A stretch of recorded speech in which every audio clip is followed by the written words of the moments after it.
Yes, balik lagi di Uncle Joe channel ya, YouTube channel. Hai, apa kabar kalian semua? Semoga kalian dalam keadaan sehat. Anyway, gue bikin vlog kali ini dalam kondisi sudah jam berapa ini ya? Jam hampir jam 12 malam ya. Karena memang momennya lebih pas dan sepi, nggak ada orang ya kan. Jadi nggak terlalu bising juga, banyak yang komplain kemarin suaranya bising dan lain-lain. Anyway, gue di video kali ini gue mau bahas soal franchise ya. Sebetulnya kalian kalau mau mulai satu usaha, ambil franchise atau brand sendiri ya. Mungkin itu jadi pilihan juga. Mungkin dalam pertimbangan kalian yang lagi nonton. Juga ini apa? Kira-kira lebih cocok franchise atau enggak nih? Terus franchise-nya jenis yang apa? Karena gue perhatikan banyak banget, sekarang kan banyak banget franchise-nya. Sebetulnya dari dulu sih ya, dari dulu udah banyak banget brand-brand UKM yang sedikit-dikit franchise, dikit-dikit franchise.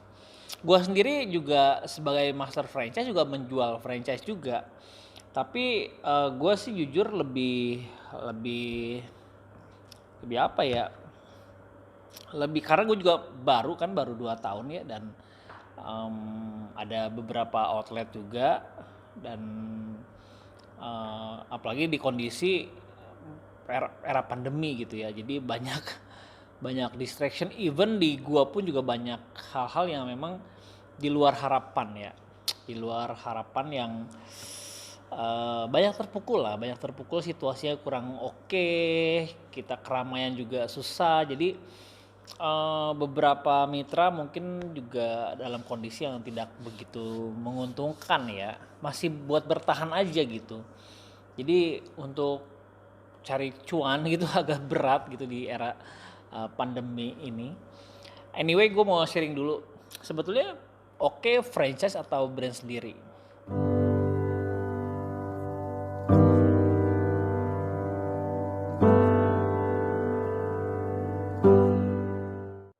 Gua pribadi ya, gue sendiri yang sebagai menjual franchise sendiri ya, even ke peserta workshop pun gue menyarankan untuk bikin brand sendiri. Ya, gue sendiri loh. Ini gue yang memang kalau memang mikirin duit doang, ya gue jual sebanyak-banyaknya. Dan gue punya ada list, waiting list sejak 2018 akhir itu gue bikin open franchise, dan banyak waiting list, ada sekitar 14 orang yang gue follow up. Jadi gue jadi gimana ya? Gue sendiri kan masih baru, belum profesional lah di bidang F&B, masih level UKM, dan boleh gue sharing ke kalian, franchise itu ada dua jenis ya. Karena gue perhatikan banyak banget yang mereka curhat di YouTube, bikin channel YouTube ya, pengalaman pengalaman ambil franchise gitu, terus tidak sesuai dengan harapan dan mengalami kerugian, jadi lebih menyalahkan situasi dan keadaan, dan itu sebetulnya nggak bagus bagi seorang entrepreneur ya. Kalau memang kita entrepreneur, memang sisi positif kita itu harus diangkat lebih tinggi dibanding pikiran jeleknya kita. Tapi ya itu kenyataan yang ada, nggak semua franchise berjalan dengan baik. Dan gue mau sharing, gue sebagai banyak banyak klien yang konsultasi sama gue, peserta workshop yang gue mentoring juga banyak, dan gue pun sebagai master franchise yang menjual franchise-nya pun mau sharing nih perspektif gue. Kalau banyak beredar tuh justru perspektif orang yang franchisee-nya yang ngambil franchise-nya, bukan si master franchise-nya. Tentu kalau misalkan master franchise, perspektifnya tentu yang baik-baik dan yang bagus-bagus yang diangkat ya. Tapi kalau gue apa adanya, karena gue memang orangnya apa adanya gitu, nggak bagus ya nggak bagus gitu.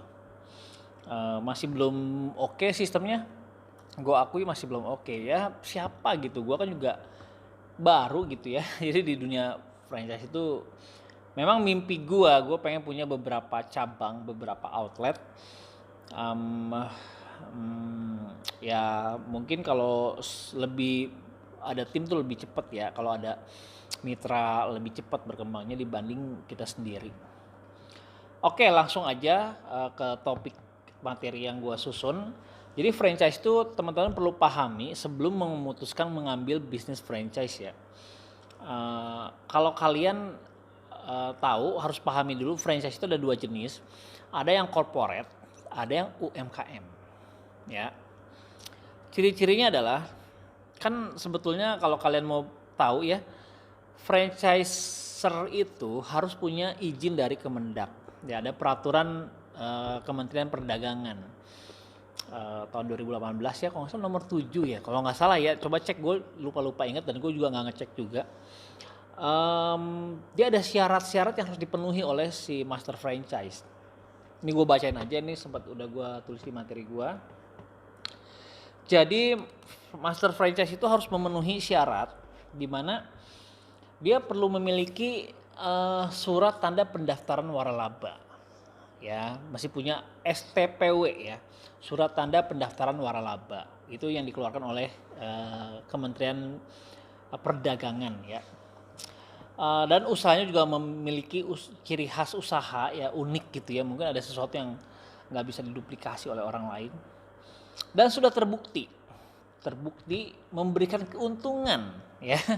Jadi kemarin gue ikut workshop dari Accelerate Indonesia dan harus punya laporan keuangan yang profit selama 3 tahun minimal berturut-turut ya. Bayangin loh, kalau lu mau jual franchise, lu mesti punya laporan keuangan cash flow yang lu serahkan kepada Kemendak gitu ya, dan 3 tahun minimal berturut-turut harus profit ya, terbukti bahwa bisnis lu profit gitu, baru lu boleh menjual franchise ya. Lalu dia perlu memiliki standar penawaran barang atau pelayanan jasa yang dibuat secara tertulis atau SOP, kita mengenalnya sebagai SOP yang udah baku. Lalu punya sistem yang sudah teruji ya sistemnya, dan punya manajemen yang udah solid ya, manajemen yang udah apa ya, udah oke, udah sustain lah ya. Jadi bukan pemula. Sebetulnya gue belum qualify untuk menjual franchise. Kenapa bisa ada Depok, MT Haryono dan Loji? Karena gue memang sharing dan mitra mau memutuskan dan tertarik dan memutuskan untuk beli franchise-nya Uncle Joe. Tapi ya dengan kekurangannya ya, memang belum punya memenuhi syarat-syarat yang ditentukan oleh Kemendak. Lalu punya terdaftar di Haki ya mereknya, dan jadi banyak kan orang-orang yang belum punya merek, belum punya Haki, udah memfranchise-kan bisnisnya, lalu tiba-tiba di tengah jalan ada yang ngeklaim merek atau logo atau desain yang diklaim oleh orang lain udah ada duluan, akhirnya mengganti karena kita belum daftarin ke Haki, kita ganti dan mengakibatkan kerugian kepada si mitra-mitranya. Jadi yang corporate memang harus memenuhi syarat ya. Contohnya kayak Indomaret itu kan sudah sustain, perusahaan corporate juga, dan kita bisa beli gitu sistem Indomaret, lisensinya, dan bisa membuka Indomaret. Lalu ada Alfamart, ada McDonald gitu ya, ada McDonald dulu, lu tau sendiri kan, Bang Rahmadi dulu yang punya Tony Jack ya. McDonald pertama Sarinah Tamrin yang sekarang udah tutup, dulu sempet kan di Indonesia itu dipegang sama Bang Rahmadi, lalu akhirnya sekarang sama grup Sosro Group yang handle. Ya itu udah skalanya udah skala besar, dan gue yakin di antara kalian kita lah belum di level itu. Jadi gue tahu market gue siapa, dan kayaknya bukan di level itu, dan biasanya level-level di situ jarang banget nonton YouTube gitu ya. Kita sama-sama yang seperti di video beberapa waktu yang gue bilang, kita itu masih miskin gitu ya. Jadi inilah lingkungan yang kita miliki ya. Jadi nggak perlu malu ataupun bersedih karena situasi. Yang penting bukan di mana kita berada, tapi di mana kita berada nanti. Ya don't worry ya. Ini proses yang memang harus kita lalui bersama-sama. Oke, jadi gue anggap teman-teman di sini yang nonton di sini tidak ada di level yang memang mau beli franchise yang corporate ya, karena itu secara cost pun agak mahal gitu. Kalau kalian crazy rich ya, jadi mungkin silakan aja langsung beli. Gue punya teman-teman di Pekanbaru ya. Mereka udah crazy rich ya, Sumatera Pekanbaru itu memang keong semua. Bisnisnya anak-anak muda di bawah 30 tahun udah franchise aja, beli sistem, beli beli franchise ini, beli franchise itu, cuma kerjanya gitu aja. Karena memang duitnya banyak gitu. Jadi rugi se-M 2M itu nggak terlalu masalah buat mereka. Udah beli sekolahan, beli lisensi ini, beli itu. Jadi udah bermainnya di sistem aja. Mereka di level itu. Ada juga yang memang kelasnya UKM. Nah, kan banyak sekarang beredar ya, mau itu bisnis franchise kopi, franchise tahu, franchise apalagi. Semua jenis usaha di franchise kan. Itu banyaknya minta ampun. Walaupun belum punya sertifikasi atau yang tadi tuh surat tanda pendaftaran waralaba, belum punya tapi sudah boleh menjual franchise. Sebetulnya diakalin dengan namanya MOU. Jadi mungkin kita belum memenuhi syarat franchise yang dari Kemendak, tapi kita bisa menggunakan MOU, surat kerjasama lah antara master franchise dan franchisee ya yang beli franchise-nya, pemberi sama pemberi franchise dan penerima franchise. Jadi kalau lu lihat yang lebih terjangkau memang, jadi plus minus ya. Kalau yang corporate kita nggak mampu, kalau yang UKM terjangkau tapi belum punya persyaratan yang dipenuhi oleh yang ditentukan oleh Kemendak. Jadi ya plus minus ya kan. Ya kalau lu tipe kalau orang yang nggak mau pusing, bukan nggak mau pusing ya, yang tidak kreatif lah atau idealismenya terbatas gitu ya, nggak mau pusing juga, mungkin cocok lah untuk lu beli franchise yang UKM, yang kecil-kecil. Karena teman gue juga beli franchise yang bisnis minuman ya, banyak yang murah-murah itu. Pada akhirnya juga mereka kecewa gitu. Karena ya wajar sih kecewa, karena brand-brand baru itu yang UKM ini belum punya syarat dari Kemendak sudah di franchise kan. Karena memang mereka untungnya dari franchise gitu, bukan dari jualan minumannya. Jadi si yang master franchise justru lebih diuntungkan. Nah kalau gue jujur sejak awal pun gue ragu gitu. Gue pernah ngomong ke Uncle Gema ya yang di Depok gitu. Gue sebetulnya juga ya beginilah kondisi Uncle Joe, masih begini. Tapi ya kita sama-sama sepakati dalam bentuk MOU gitu ya. Juga ada yang di Logi, di Sinta, ada juga Mbak Seli di MT Haryono. Dan ya kita berdasarkan kesepakatan MOU. Jadi kalau untuk yang UKM ini yang belum punya syarat dari Kemendak, memang disiasati dengan membuat surat perjanjian ya yang disepakati bersama. Nah kalau kalian nih saran aja, kalau kalian beli franchise ya jangan berharap kalian bisa utak-atik itu franchise, karena foundersnya kan bukan kalian kan, kita bukan founders gitu. Jadi kadang-kadang kalau kita punya idealismenya tinggi, kreativitas kita tinggi, kita nggak cocok deh main di franchise. Jadi kalian jangan coba-coba beli franchise tapi kalian mau utak-atik gitu, karena mungkin tidak sama dengan idealisme kalian ketika sedang berjalan bisnisnya. Ternyata idealismenya tidak bisa disalurkan. Akhirnya yang terjadi apa coba? Banyak peraturan yang dilanggar. Bahkan kita cenderung nggak jujur gitu, kita ganti-ganti bahan baku, kita selipin ini itu, nggak mau ngikutin. Banyak hal terjadi begitu. Ini gue ketika menjual franchise gue ke mitra juga sama. Gue berpikir pasti terjadi gitu. Bermain di belakang itu pasti terjadi. Ya sedikit banyak lah. Mungkin nggak terjadi di mitra gue ya, tapi di teman-teman yang lain mungkin ngalamin gitu. Gue juga punya teman yang memang dia ngambil beberapa brand franchise yang memang kecil, yang UKM gitu ya. Dan yang terjadi ya itu ngakalin gimana cari raw material yang lebih murah, gimana cari yang ini lebih ini, nggak mau ngambil di si master franchise-nya untuk penghematan lah dan lain bla bla bla. Sehingga yang terjadi apa? Terjadi artinya ada kebingungan di brand di masyarakat gitu, bahwa ini brandnya gimana sih, sebetulnya ini sama gak sama yang di pusat, kok beda ya. Jadi cenderung justru malah merugikan si kitanya sebagai yang mengambil franchise gitu. Jadi kalau kalian punya idealisme tinggi, punya kreativitas yang yang gokil ya, sebaiknya jangan ngambil franchise deh. Sebaiknya saran gua, kenapa? Karena kalian akan stres. Kalian bukan founders tapi mau berusaha jadi founders gitu, susah gitu. Jadi melanggar kodrat gitu ya. Jadi teman-teman kalau misal kalian memang nggak maksudnya punya idealisme yang tinggi ya soal entah itu kopi, entah itu apapun ya, jangan ngambil franchise, sebaiknya bangun brand sendiri ya, lebih oke. Kalau sudah terjadi pun nggak apa-apa, mungkin nggak usah diperpanjang gitu kontraknya, cukup belajar aja dari apa yang ternyata begini, ternyata begitu, ambil pembelajaran dari situ dan nanti lu bikin dengan brand lu sendiri. Itu gue lebih menyarankan seperti itu. Even banyak yang mau pakai brand Uncle Joe, gue sarankan malah sebaiknya ya bikin brand sendiri aja. Itu yang gue bayangin loh, secara uang gue bisa terima aja menguntungkan gitu, tapi gue nggak mau gitu karena gue tahu gitu ya, kalau lu nggak bisa memendam idealisme lu, ya sebaiknya lu bikin brand sendiri.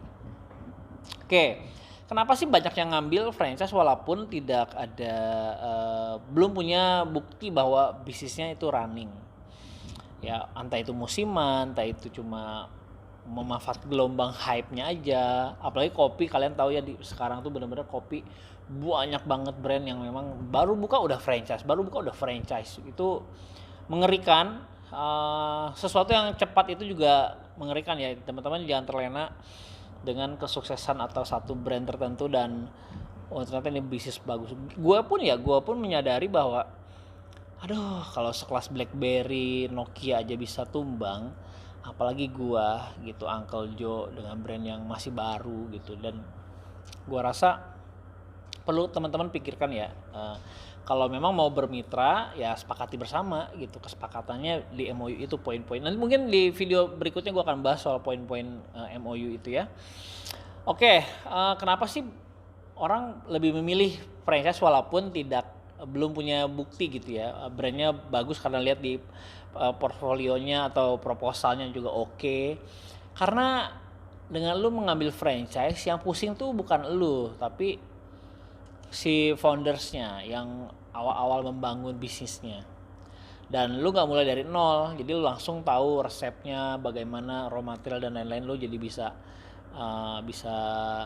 ngikutin di situ ya. Terus fleksibel, jadi beda sama franchise yang sudah baku, yang sudah corporate. Kita nggak bisa neko-neko, tapi kalau yang baru itu masih fleksibel, masih mencari bentuk lah, brandnya masih belum terlalu solid.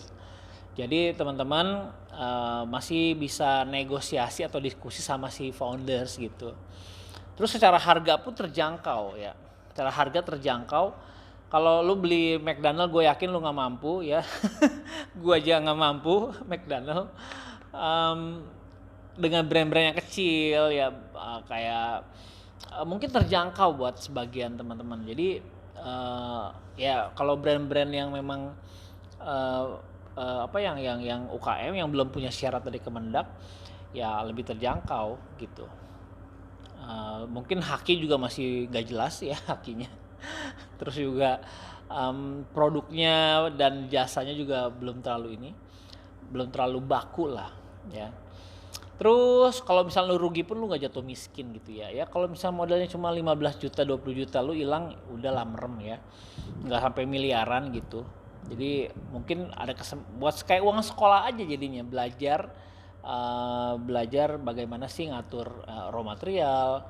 Nah buat teman-teman yang memang punya idealisme tinggi, yang udah ngambil franchise brand orang lain, saran gue adalah pelajari sebaik mungkin apa aja yang perlu dipersiapkan, kekurangannya apa lu catat aja. Nggak perlu menggerutu atau menyalahkan karena hasilnya tidak sesuai dengan ekspektasi, daripada kita punya bad attitude kestempel dalam diri kita, banyak komplain ini itu, ngomongin di belakang dan lain-lain. Saran gue adalah pelajari aja mana kelemahannya, ketika lu bangun brand lu sendiri, lu bisa lebih better gitu, lebih baik ya. Bahkan gua pun ya Uncle Joe nih buat kayak teman-teman yang mitra yang udah ada sekarang, even gua pun berani ngomong bikin aja second brand. Kan udah tahu gitu ya. Kenapa? Karena ya gue realistis aja gitu. Uncle Joe bukan brand yang udah besar atau memenuhi syarat dari Kemendak. Ya gue nggak tahu dah, ini nanti sharing aja ke teman-teman, mungkin bisa kasih masukan juga. Kalau memang kalian punya idealisme atau kreativitas, sebaiknya bikin brand sendiri. Dan gue pun bikin kelas mentoring gitu buat teman-teman.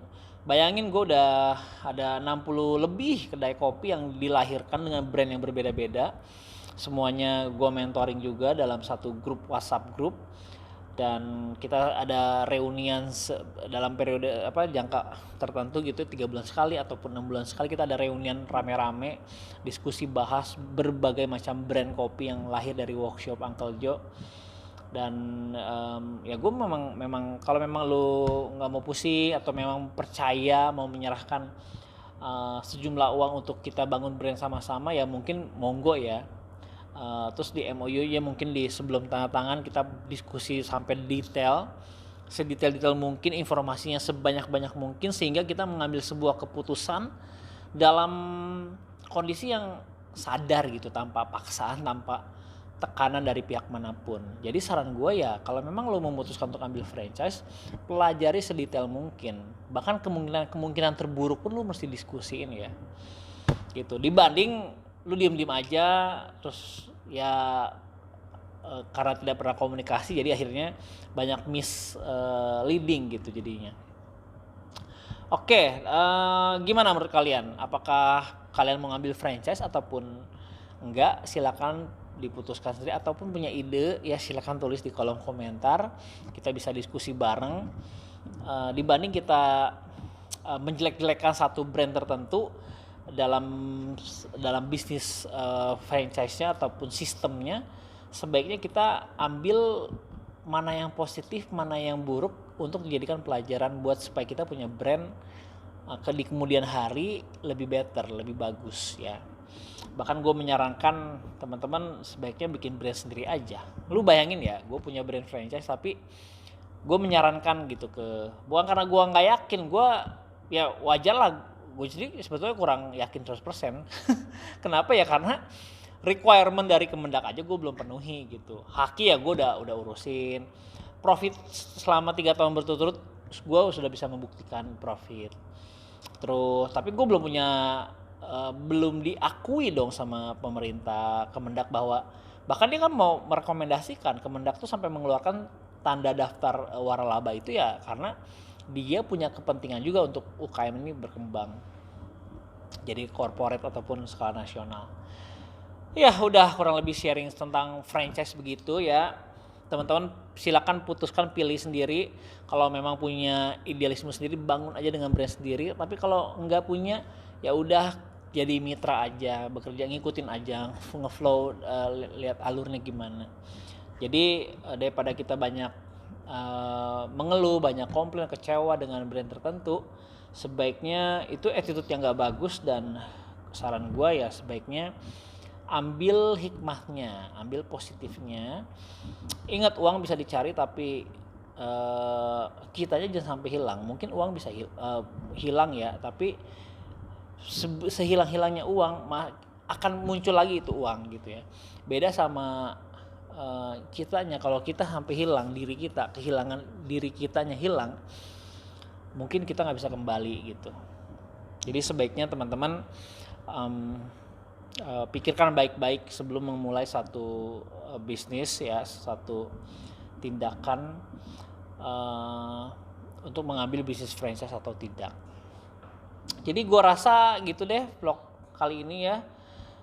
Mudah-mudahan experience gue selama 2 tahun ini bisa jadi inspirasi buat teman-teman, bisa jadi pertimbangan lah buat kalian semua yang mau memulai. Dan tanggal 27 Desember ya, akhir tahun ini gue ada workshop yang ke-33 Ya buat kalian yang memang mau ikut silahkan daftar. Tapi anyway tinggal 1 seat aja sih. Di per video ini yang gue bikin sisa 1 seat aja. Mungkin juga besok mungkin udah sold out. Dan gue fokus di bulan Januari ya, mungkin akan buka kelas yang ke-34 di bulan Januari. Terbatas masih situasi pandemi, gue kurangin 50% dari jumlah yang seharusnya. Jadi cuma 8 sampai 15 orang aja gitu ya. Dan ya udah gitu doang paling. Semoga bermanfaat dan jangan lupa di subscribe ya. Kalau bagus lu like, kalau nggak bagus menurut lu di dislike aja. Dan gue apa adanya aja terima gitu. Kalau memang nggak oke ya bilang nggak oke. Gue rasa gitu aja vlog kali ini. Ya semoga kalian sehat-sehat, sukses semua keponakan gue. Dan kalau sempat kita ngopi bareng ya, datang ke sini kita ngopi bareng. Banyak banget yang udah datang ke sini gara-gara nonton YouTube gue. Jadi ya berasa artis lah dikit. Gokil. Anyway, semoga bermanfaat ya. Gue bisa sedikit berdampak lah buat lingkungan, buat kota, buat bangsa gue, Indonesia. Dan semoga kita bisa jaya sama-sama, bisa membawa Indonesia ke level ekonomi yang dikategorikan negara maju ya, di mana jumlah penduduknya 12% adalah pengusaha, harusnya sekarang baru 3,1%. Dan ya udah, paling begitu. Semoga kita diberikan perlindungan kesehatan ya. Sampai ketemu di video selanjutnya. Dadah. Thank you ya yang udah nonton video ini. Jangan lupa subscribe sebagai bentuk dukungan lo terhadap channel ini.